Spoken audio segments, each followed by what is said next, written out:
Adobe Education community, and welcome to the weekly Adobe Creative Educator Show. I'm Clara Galan, and I lead our educator community programs here at Adobe, and I'm very excited for a special series that we're bringing to you today.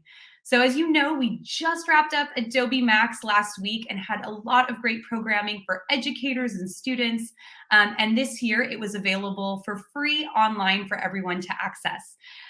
So if you didn't get a chance to check out Adobe Max, you can still check it out at max.adobe.com and all of the great sessions that we brought to you all around the world. Speaking of which, we have a really special guest who's joining us here today on the Adobe Creative Educator Show. And if you are just joining in from anywhere in the world, whether you're on Twitter or YouTube or Facebook, please post in the chat where you're joining us from, what you teach. We'd love to connect with you and learn more about your classroom. But without further ado, I would like to bring on our guest for today, who's Frank Sesno. He's a director at George Washington University and the founder of Planet Forward. So Frank, I'll bring you on here. Thank you so much for joining us today. Well, hi, Clara. It's great to be with you. Wonderful. And how was Max last week? I'm sure it was a whirlwind, as it was for all of us. It was a whirlwind, but it was so fabulous. And, we were so thrilled and so honored to be sort of center stage like that and be able to talk about Planet Forward and how we engage creativity in the project and with our students. And then to have one of our former senior correspondents, a student who was at the law school at GW when she was doing storytelling for us and working with all these incredibly wonderful tools, photography and all the rest, and telling stories, and talked about how she's taken that storytelling with her as she practices environmental law. I mean, it was just magic in so many ways. I just want to thank you again for offering us that opportunity to show off a little bit and to explain what we're doing, which I find incredibly exciting, even after all the years I've been doing it. Yeah, of course. And we're so grateful to have you joining us during Adobe Max. And I'll post the link up here to your session. If you go to adobe.ly/futureiscreative, you can check out Frank Sesno's session that we'll dive into a little bit more here in a moment.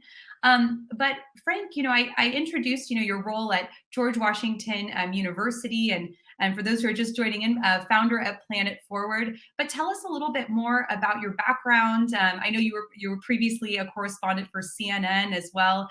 Would love to learn a little bit more about that. Well, I guess I've always been a storyteller, and I did theater and newspaper when I was in high school. I did radio and a big thesis telling a big story when I was in college. And I went on to radio when I went into my career. I worked in a small town in Vermont and for the Voice of America, and then the AP in London and back at the White House, and then CNN when CNN was starting up. And for many years at CNN, I was White House correspondent, and I was anchor and a talk show host, and then bureau chief. And I ran the Washington Bureau. But I wanted to go into education. I wanted to teach and reach in different ways. But I wanted to bring what I have been doing, and which I continue to do, with me to higher education. So that's what I did. And I created Planet Forward because I was looking for something that would capture the energy and the excitement and the imagination of young people that could be a really exciting and creative vehicle for learning along the way. But also because of what media now have become, could also be something that could reach beyond the walls of higher education, engage a wider public. And as we like to say now, because of our smartphones and everything, pretty much anyone can be a storyteller. But can you do it well? Can you compel an audience? And then, of course, we connected it with the issue of the planet, sustainability, because this is the story of this generation and the challenge of our times. And so this is what I've done with Planet Forward in the project, and it's where my background meets the present. Yeah, thank you so much for sharing that with us. And your students are so incredibly lucky to have you as guidance, especially with your background as a correspondent for CNN. And it's been truly inspiring to see in your Adobe Max session. And I'll put the link here again, adobe.ly/futureiscreative. And the title of the session, Future is Creative Storytelling. Tell us more about that session. It was a great session. I was very pleased with the way this whole thing went because I was able to talk about what Planet Forward is and has become. We had wonderful, shots and views of what the project, where we've gone, and what the students have done, and how they've worked with cameras and other tools to tell their stories. Probably the most exciting part of the session was when Deepti Bansal Gage, one of our former students, who was also a former correspondent, joined me, and she talked about how storytelling has mattered to her and to her family and to her traditions over the years, and how she's incorporated that into her work, and how she's a better environmental lawyer, she thinks, because of it. What we tell our students is that they can use cameras, they can use words, they can use graphics, they can use animation, they can use music to knit together a really engaging story. But first and foremost, and this is what has to be the foundation, they have to find facts and information. It needs to be primary source so that their stories are creatively expressed, but driven by actual information and by the research and by the hard work they do, the study they do before they can be the storyteller. And then, of course, we say through these products that you put out there, the stories, whether it's a video or a text or whatever, you can reach and influence a lot of people. You have a voice. And this is something that's really resonant with this generation because they know that and they see that both in big social movements, of course, political movements, but also in their own lives. So the Adobe MAX session that we had, I was able to reflect on some of the travel. We at Planet Forward, we have a StoryFest contest, and we give prizes for the best storytelling around science and data and compelling characters and most creative expression. And we go with Lindblad expeditions. We take the students around the world and they go on a storytelling expedition. So we've been to the Galapagos and to Alaska, and we've been before that to the Brazilian rainforest. And when we go on those trips, that too is a storytelling expedition to the next story. So we were able to incorporate some of that into the Adobe MAX session. I tell my students something, and I mean it. I tell them when they're trying their stories and trying to speak creatively to push their envelopes. And with some of the stories anyway, they can be straightforward, but others, I want them to find that creative strain, their own kind of unique voice. And I say this mostly to be taken literally, not completely, but I do say I'd rather see you fail creatively than succeed conventionally. Like, get out of your safe space. Find a way with all the information, fact, and everything you've got to connect with your audience, to tell your story, to be a presence in an unusual way. So that's some of what we do, and some of what I hope came across in the session that we had at Adobe MAX. I love that quote to fail creatively, then succeed conventionally. And I think that's something that all educators who are tuning in that are working with students each and every day want to be able to push them forward. And, as you mentioned, just even with this device, like, you are a storyteller, you can reach such massive audiences on social media channels. And that's something, within our community, we've seen quite a bit as well, with teachers all around the world, working to amplify student voices. And speaking of Planet Forward, I know some educators who are tuning in might have seen the Max session or might be familiar with Planet Forward. But how can educators become more involved, and what are some of the opportunities that they can share with their students? Well, if people want to get involved with us directly, they can write to us at info@planetforward.org. Just info at planetforward, one word.org. And we'll get back to you. But there are a lot of ways I think that this project can be useful in the classroom. First of all, these are all student stories. They're students in college mostly, but they are still student stories. So they're young people writing from the perspective of young people and about a planet that they are connected with. And there are 5 main areas that they're writing in, by the way: food, water, energy, the built environment, cities, bike lanes, that kind of thing, and biodiversity, creatures, animals, marine life, rainforests, that kind of thing. So as a learning device to show a student story and use that perhaps to help round out a class or a curriculum, that would be useful. We have a toolkit that we offer, which you'll see at planetforward.org, and they're storytelling tools. And most of those are videos presented by other young people. How to light, how to shoot, how to create a character within a story. So there's some tools there that educators could use along the way. And then obviously, if there are student stories that are strong enough and good enough that you produce in your classroom or that your students produce, send them to us, contact us. We'd be delighted to post them. What I say to students, and most of our students are in higher education, but we've had high school students publish with us as well. This is a publishing platform for you. And if you publish a story at Planet Forward, that goes in your CV. That's something that you can point to for an internship or a job or a college application that you've already done. We really like it. We try to highlight and tell our students, whether they're contributors or correspondents, it's different levels of engagement, that they should tell the story of an idea or an innovation, something that's happening on their campus or in their community that would move the planet forward.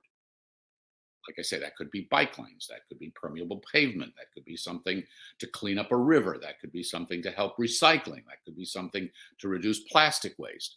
Whatever works and whatever you're teaching potentially could tie in. And then you can and the student can come up with what is the best way to tell that story. I love that, and bringing it very local to that student's campus, to their own personal experience. Yeah, And I know there's educators that join us every week from all over the world, so many different countries. So I could see this being applicable in every way. yeah. What I share here, which I think is a product of many years of experience doing this, is where we have found the most success in working with students and getting them to a point where they publish, is to find something that they're going to be reporting or writing about that comes from their experience. So that might be the perspective of youth on a particular topic. It might be their experience in their community or with their family with recycling or with a hybrid or electric vehicle or something. There may be something already in the family, or they may be able to go down the street or to across the community and talk to somebody, interview somebody who's doing solar panel installation, or somebody in the town who's trying to make who's worrying about the future of the town. Coastal communities have to worry about flooding and sea level rise and coastal erosion, that kind of thing. And they can tell stories that come right from their lives, and that actually tends to work well, not just as a personal reflection. There needs to be fact and research. That's what makes it, I think, a good learning experience. But they can relate to it because they're part of it. Yeah, absolutely. And I would love to see some of these examples. I know right before we jumped on the show, you were sharing some of those with me, which brings us to, as you know, if you watch our show every week, we go through the creative process of define, create, and reflect, which is a process that you can also use with your students, regardless of subject area. And let's transition over to the create portion and actually showcase some exemplars from students and an actual resource that teachers can use in their class. Well, that would be great. So if you put up the Planet Forward Mhm. homepage now, and I think you've got that. Yep. So planetforward.org, we have now well over 5,000 stories from students from all across the country. And they are students who are at different colleges and universities and different, and they study different things. We are now, what you see here, if you scroll down, is, a story from, this is Matthew Cox. Matthew Cox is a George Washington University student. He's in my class.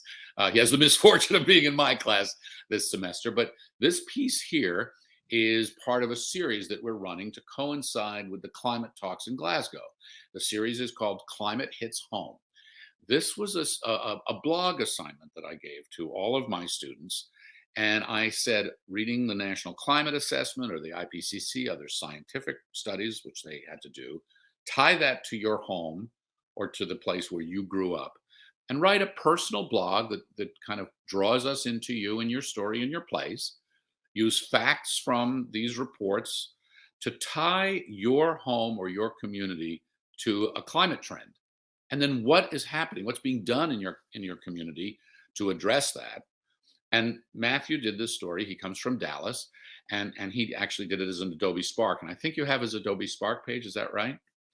We I do. Let me share that really quick.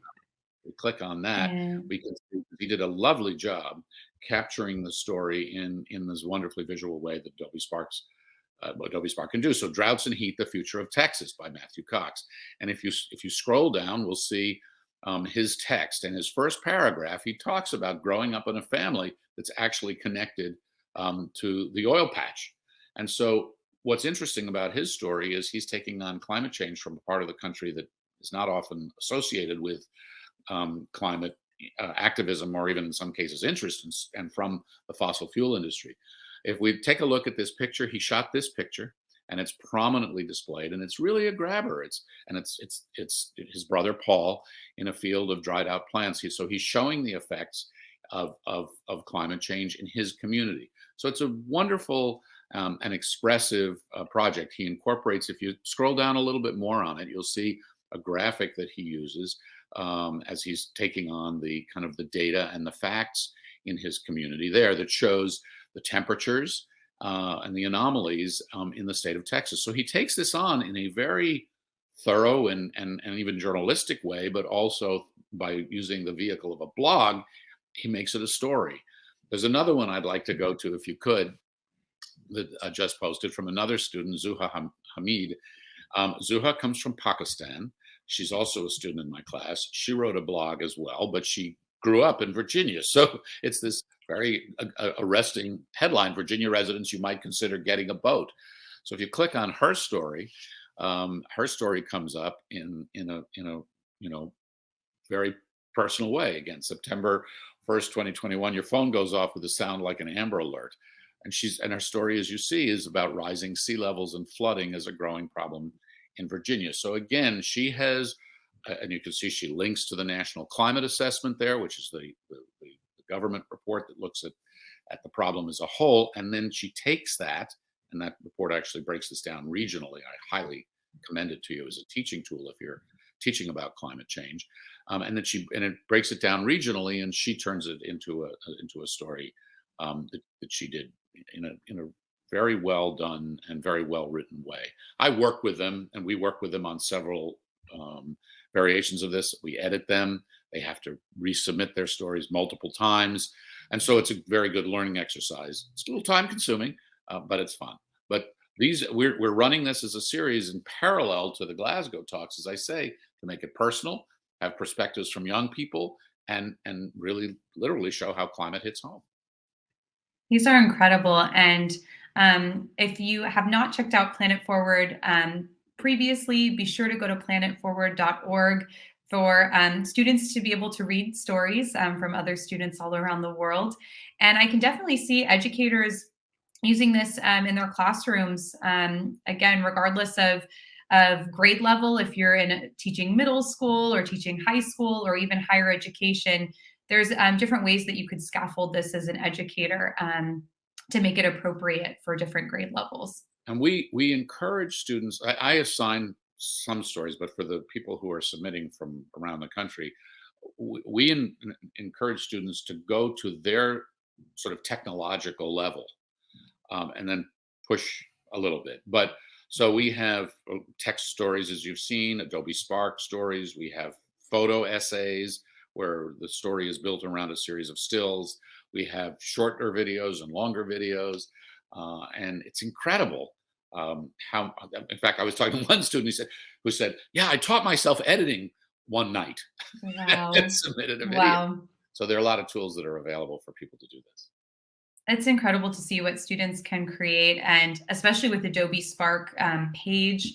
I loved that example of having the article there, but bringing in original photography, different data points, visuals, graphics, infographics. It just really brings that story to life in a way that just text would not. So right, and one thing we work on very hard with students is to understand what is a story. So I have a little my bumper sticker that they get sick of hearing. I talk about a really great story, and think about any movie you watch or any sports team, they're all stories, is compelling characters overcoming obstacles to achieve a worthy outcome. That's my little not terribly original bumper sticker. But so you've got to be a compelling character. If it's about a blog, how do you interest me in you? Why do I care about you? Or if it's somebody else, a scientist or a business leader or an advocate, what makes them compelling? What makes Greta Thunberg? What makes any sports star compelling their points along the way that detail that you see. Overcoming obstacles. What are the hurdles? What's the Mhm. adversity that people confront? Because that's what makes any superhero, right? Whether it's Batman or Superman or Wonder Woman, it's what makes them always someone you follow because are they gonna go down now? What's gonna happen? So you want to have that sense of obstacle in there, and then the outcome. Mhm. So what are they trying to invent? What are they trying to create? What are they trying to improve? So those are the elements of story, and getting people to think about that and understand that is really important and has been very helpful in helping them develop the story arc that we talk about. Absolutely. And that's something that we see, in any industry, any job role, especially even in a technology company on the product side. We have these data points of what's working, what's not working, but how do we actually personify the user and tell that user story, go through the roadmap, bring in those data points, and that's what sells the vision to other teammates in the company or even beyond within customers. So can see it at so many different levels. Well, in the world of sort of planet and climate and you know this place that we're all going to live on, that this young generation is going to live through, what is a kilowatt? What is Mhm. 1 part per million? What is methane? I mean, these are terms and numbers and data points that have no meaning unless you can create a narrative around them and contextualize them. So it's very powerful to Absolutely. say that deforestation is a problem. And last year, the planet burned the equivalent area of the state of Colorado. Right now, you Yeah. don't understand that, but if you say however many million acres, it doesn't mean much. So understanding that, and that's one of the great things about the media that we've got and Adobe tools, for example, is you can illustrate, you can show charts Mhm. and graphs, you can create a map that's colored that shows trends or can and animate. So there's a great teaching challenge and learning opportunity there. Yeah, absolutely. And that's something we always are expressing in the Adobe Creative Educator program is to help students communicate visually, again, Right. no matter kind of what area. So these are incredible resources. And I'm going to go put up this again for adobe.ly/future is created to make sure to check out that session, share it with your students, share it with colleagues to inspire the work that you're doing to amplify student voice. But we will end now with our reflection question. And every week we just ask you to share kind of what you learned throughout the Adobe Creative Educator show and share with our hashtag Adobe EDU Creative. So we just would love to know, how will you use some of these ideas from Planet Forward shared today in your work with educators and students? Be sure to share on Twitter, Instagram, Facebook with hashtag Adobe EDU Creative, and we'll be sure to retweet and share to inspire others in our community. But thank you, Frank, so much for joining us today. It's been an absolute pleasure learning about your background and the work that you're doing with students and with Planet Forward. Is there any other pieces you want to share or ways that viewers can get in touch if they have any other questions? Well, again, if anybody has any questions or wants to get in touch, it's info@planetforward.org. And I just want to thank everybody for what they're doing. People in the classroom are taking on such a difficult job these days with such an important mission. I think the Planet Forward project has taught me how this generation and how young people generally connect with their own future and the future of the planet. The air we breathe, the water we drink, the forests we go through, the future we all hope for. It needs to be bright and it needs to be hopeful and it needs to be something that people can put their arms around and feel like they're contributing to it. And storytelling does that. Offering these narratives, I think, does that. And I just want to thank you and everybody at Adobe because the magic. When I first went into television, it took 5 people to go out and shoot a story. There was a camera person and a sound person and a lighting person. And if you have, which we all do, a cell phone today, You can shoot the story, produce the story, share the story, and promote it.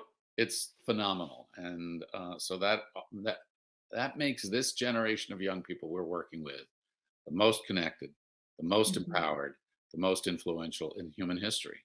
And so that's a big responsibility, but a really fun challenge, I think. Yes, definitely. And it's incredible to see what students are creating with video, with photography, animations, illustrations, all within Creative Cloud. And thank you for sharing all of these pieces with us today, Frank. We'll definitely, I'll put that up here one more time for info@planetforward.org. And then also be sure to check out planetforward.org. So thank you so much again. And for those who are tuning in, we know your teaching schedule is very overwhelming at times. So we really appreciate you joining us today, especially towards the end of the semester.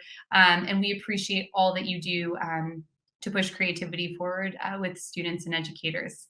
We'll be back here next week covering more Max updates. We'll have Paul Tranny on the show to share some updates in Creative Cloud tools. So thank you, everyone. And thank you to Frank, and have a wonderful rest of your week. Thanks.